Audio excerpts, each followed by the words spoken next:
বিএনপির note of dissent বাতিল হয়ে গেছে। গণভোট বাতিল হলে বিএনপি রাজনীতি সেখানেই শেষ হয়ে যাবে। গণভোটের ফলাফল এটা জামাত এবং বিএনপি উভয়ের অস্তিত্বের সাথে সম্পর্কিত। অতএব গণভোট বাস্তবায়ন করা, গণভোটের ফলাফল বাস্তবায়ন করা এটা বাংলাদেশে অনিবার্য বাস্তবতা। বিএনপি যদি মনে করে থাকে যে 91 থেকে 96 পর্যন্ত আমরা প্রতারণা করেছি, আমাদের তো কিছুই হয়নি, আমরা তো এক পর্যায়ে আবার ক্ষমতায় এসেছি, এখনো যদি মনে করে থাকে যে এইভাবেই হবে, প্রতারণা করবো, তাতে কি গালি টালি দিয়ে আবার লাইনে আসবো, আবার ক্ষমতায় আসবো, না। এটা 1991 থেকে 96 নয়, এটা 2026 এবং 2024 সালের অগাস্টে যে বিপ্লব হয়েছে, এরকম কোনো বিপ্লব 1991-90 হয়নি। বাংলাদেশের এই বিপ্লব সম্পূর্ণ ইউনিক। এই জায়গায় গণভোটের ফলাফল মানা এটা বাধ্যতামূলক, এটা এড়ানোর কোনো সুযোগ নেই। যদি গণভোটের ফলাফলের সাথে কোনোভাবে বেইমানি করা হয়, তাহলে বিএনপি ধ্বংস হয়ে যাবে। আর বিএনপি যেসব যুক্তি দিচ্ছে যে আমরা তো জুলাই সনদে এইটা নোট অফ ডিসেন্ট দিয়েছিলাম, অমুক তমুক, হ্যাঁ নোট অফ ডিসেন্ট দিয়েছিলেন, কিন্তু গণভোটের মাধ্যমে আপনাদের নোট অফ ডিসেন্ট অকার্যকর হয়ে গেছে, বাতিল হয়ে গেছে। এটাই হচ্ছে সত্য কথা। আর নোট অফ ডিসেন্টের কার্যকারিতা থাকলে তো গণভোটের প্রয়োজন হতো না, তাহলে তো এমনিতেই সম্মতির ভিত্তিতে জুলাই সনদ বাস্তবায়ন করে ফেলা যেত। কিন্তু গণভোট কেন করা হয়েছে, যে এটা নিয়ে নানান ইখতিলাফ আছে রাজনৈতিক দলগুলোর মধ্যে, কেউ একদম বিপক্ষে, কেউ সাইন করলো নোট অফ ডিসেন্ট, অতএব জনগণ যাচাই সেটা হবে। তো গণভোটে ফলাফল হয়েছে যে পুরোপুরি এই গণভোট এবং গণভোটে যে প্রশ্নমালা ছিল, সেই প্রশ্নমালার উপরেই তো হা পাস হয়েছে, 70% হা জিতেছে। তো গণভোটের প্রশ্নমালাগুলো যদি আপনি একটু খেয়াল করেন, তাহলে এটা দিবালোকের না স্পষ্ট যে বিএনপি যে নোট অফ ডিসেন্ট ছিল ওটা বাতিল হয়ে গেছে। বিএনপির নোট অফ ডিসেন্টের এখন কোনো কার্যকারিতা নেই। অতএব বিএনপি এই গণভোটের ফলাফল তাদের মতো করে নয়, গণভোটের মতো করে মানতে বাধ্য। যদি না মানে তাহলে বিএনপি ধ্বংস হবে। সাবেক ছাত্র দলের এক নেতা লালটু, তিনি ভবিষ্যৎবাণী করছেন বিএনপি সরকারের পতন হবে গণভোটের সাথে 2 নম্বরে করলে, এবং পতনটা হবে গণঅভ্যুত্থানের মাধ্যমে। আর গণঅভ্যুত্থানের মাধ্যমে পতন হলে তার পরিণতি হয় আওয়ামী লীগের মতো। আওয়ামী লীগকে যেভাবে জনগণ পিটিয়ে, দেখেন আওয়ামী লীগের যেহেতু ভয়ানক হবে, কারণ কি আওয়ামী লীগের অনেকে ক্যান্টনমেন্টে আশ্রয় নিয়ে পরে পালিয়েছে, কেউ বর্ডার থেকে পালিয়েছে, বড় বড় রাঘব বল এবং শেখ হাসিনা পালিয়েছে, অনেকে নিরাপদে চলে গিয়েছে। কিন্তু বিএনপির বিরুদ্ধে যদি গণভোট হয়, এবার জনগণ এবং আওয়ামী লীগ হাসিনা পালানোর পর বিপ্লবী সরকার করা উচিত ছিল, সেটাও করা হয়নি বা করা যায়নি, এরকম নানান বিষয়ে ভুল হয়েছে। এবং অনেক পুলিশ, গণহত্যাকারী পুলিশ, থানা থেকে পুলিশের পোশাক পরিবর্তন করে সিভিল ড্রেসে বেরিয়ে গেছে। এমনকি সেই ডিবি হারুনও কিন্তু পালাতে পেরেছে। অতএব জনগণ আরেকটা গণঅভ্যুত্থান ঘটালে এই যে ভুলগুলো, এটার হবে না। কোনো পুলিশ যদি গণহত্যার সাথে জড়িত থাকে, ড্রেস খুলেও যাতে পালাতে না পারে, এই জন্য প্রত্যেক থানা থেকে যদি কেউ সিভিল ড্রেসে বের হয়, তাকেও জনগণ ধরে চেক করবে সে গণহত্যাকারী পুলিশ কিনা। এবং বিমানবন্দর ঘেরাও দেওয়া হবে আগে।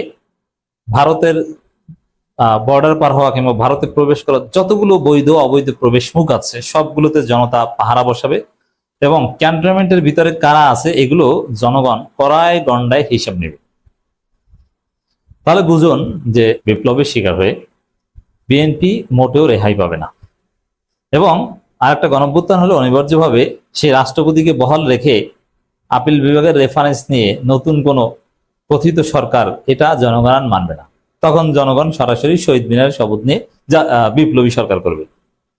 তাহলে বিএনপির বিরুদ্ধে যদি আর একটা বিপ্লব হয়, সেটা হবে ইতিহাসের ভয়াবহতম বিপ্লব এবং ব্যতিক্রমী বিপ্লব। বাংলাদেশের জনগণ বারবার প্রতারিত হয়েছে, বুঝতে পারে নাই, কিন্তু এবার আর ভুল করা হবে না।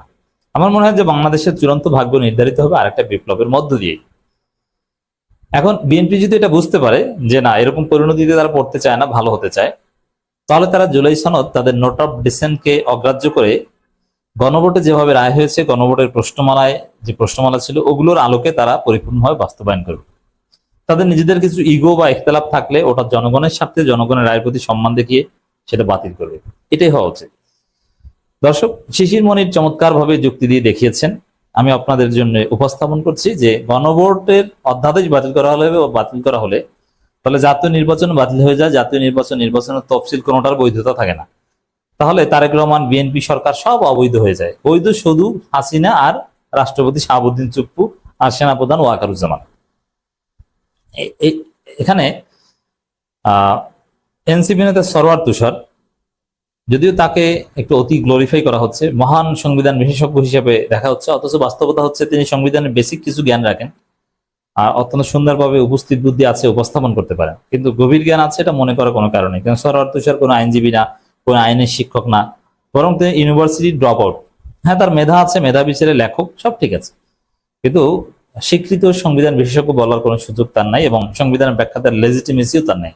নাগরিক হিসেবে আমি, আপনি, অন্য 10 জন যা পারে সেটা পারে, কিন্তু শিশির মনির যেরকম একটা আলাদা লেজিটিমেসি রাখেন, বা সাবেক কোনো বিচারপতি যেরকম লেজিটিমেসি রাখেন, অথবা কোনো বিশ্ববিদ্যালয় আইনের প্রফেসর যেরকম লেজিটিমেসি রাখেন, এটা কিন্তু সরওয়ার তুষারের নাই। তারপরে সরওয়ার তুষার মেধাবী ছেলে, চমৎকার বলেন, আমি ইমপ্রেস তার উপর, এবং পড়াশোনা করেন নিঃসন্দেহে, অনেক বই পুস্তক তার কালেকশনে আছে এবং নিয়মিত স্টাডি করেন। সরওয়ার তুষার এই আলাপ এনেছে নোট অফ ডিসেন্টের কারণে গণভোট হয়েছে। দুইটা বিষয়, নোট অফ ডিসেন্টের কারণে গণভোট হয়েছে, এর মানে বিএনপির নোট অফ ডিসেন্ট গণভোটের মাধ্যমে সলভ হয়ে গেছে, ওইসব নোট অফ ডিসেন্ট বাতিল, নাম্বার 1। দ্বিতীয় হচ্ছে শিশির মনি যেটা বলেছেন যে গণভোট বাতিল হলে জাতীয় নির্বাচনও বাতিল হয়ে যায়। এটা যমজ সন্তানের মতো, সন্তান একটা অবৈধ হলে বাকিটা অবৈধ হয়ে যায়, একটা বৈধ হলে বাকিটাকে বৈধ বলতে হবে। যমজ সন্তান দুইজনকে, একজনকে বৈধ একজন অবৈধ, এটা বলার কোনো সুযোগ নেই। গুরুত্বপূর্ণ বিষয়ে বিভিন্ন দলের নোট অফ ডিসেন্ট ছিল বলেই গণভোট অনুষ্ঠিত হয়েছে বলে মন্তব্য করেছেন বিএনপির এনসিপির যুগ্ম আহ্বায়ক সরওয়ার তুষার। তিনি বলেন, যেসব মৌলিক বিষয়ে রাজনৈতিক দলগুলোর মধ্যে ঐক্যমত হয় নাই, তাদের নোট অফ ডিসেন্ট আছে, সেজন্যই মূলত গণভোট এসেছে।